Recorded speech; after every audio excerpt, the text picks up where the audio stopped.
চীন এবং ভারতের দখলে থাকা পোশাকের অনেক অর্ডার এখন আসছে বাংলাদেশে।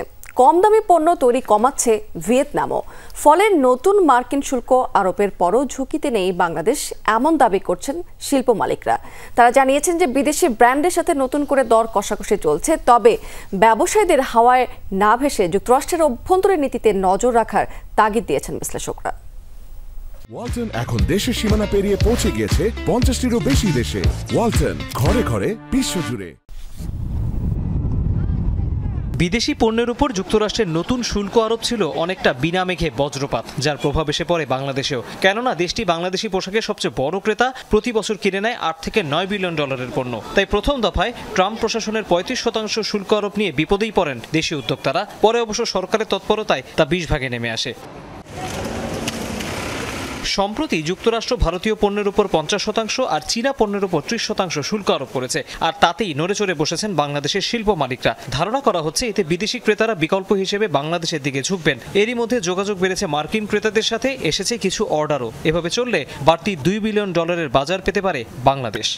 চায়না রপ্তানি থেকে সরে যাচ্ছে, ইন্ডিয়ার উপরে 50% ট্যারিফ।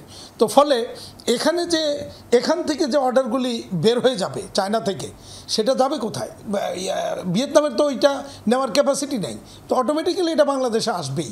বৈশ্বিক জরিপ বলছে 32% প্রতিষ্ঠান এখন চায়না +1 কৌশলে যাচ্ছে, অর্থাৎ তারা কেবল চীনে নয়, উৎপাদন ও আমদানির কেন্দ্র স্থাপন করছে অন্যান্য দেশে। এক্ষেত্রে নন অ্যালাই দেশগুলো হবে সেরা জায়গা, যার অন্যতম বাংলাদেশ। তবে অর্থনীতিবিদরা বলছেন হঠাৎ অর্ডার বৃদ্ধির ধাক্কা সামালের প্রস্তুতি নেই বাংলাদেশের। এর পাশাপাশি কমপ্লায়েন্স, শ্রম অধিকার, পরিবেশ বান্ধব উৎপাদন ও রাজনৈতিক স্থিতিশীলতা নিয়েও নতুন চাপ আসবে।